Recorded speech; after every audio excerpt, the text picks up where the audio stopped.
It was billed as Africa's largest private equity group and known as Citadel Capital. But after a decade at the top, Citadel changed track, renaming itself Qalaa Holdings and transforming itself into an investment holding company. The move was designed so the firm could become a long-term investor in 5 key sectors: energy, cement, agri-foods, transportation, and mining. Non-core assets are being sold, and a multi-million-dollar capital increase will allow Qalaa to own majority stakes in its core companies. Ahmed Heikal, thank you so much for joining us. I want to talk to you about the transition from Citadel Capital to Qalaa Holding. You said that you're moving away from private equity to an investment company. What exactly does that mean?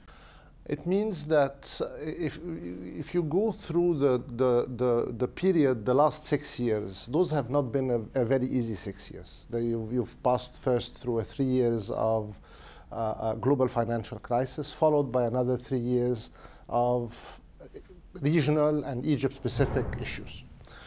It meant that in order for us to go and unleash the full potential of the asset base that we had to remain to stay over a much longer period of time.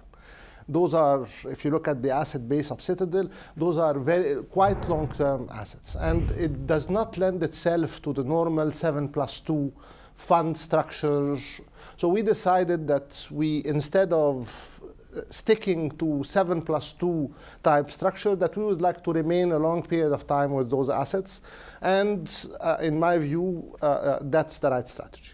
So what's the biggest difference here? You're simply going to be owning majority shares, and you're not going to be trying to manage these assets? No. The nature of the management process is slightly different in the sense that we have brought on board a number of more operational type people who are supervising the different sectors that we have.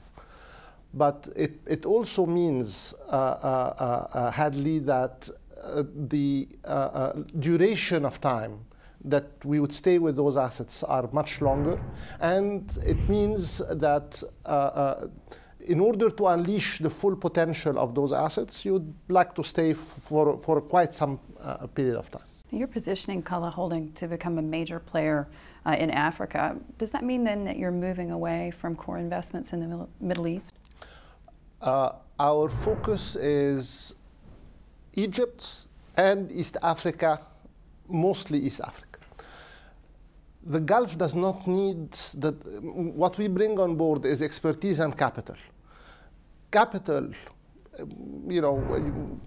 there is plenty of capital in the Gulf. They don't need the intermediation of Qalaa Holdings to do deals. They have their own people and they have their own money, and they know how to do those deals.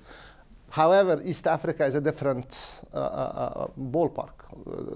Capital is scarce, experience is little, so that in and of itself allows us to operate in this region quite effectively.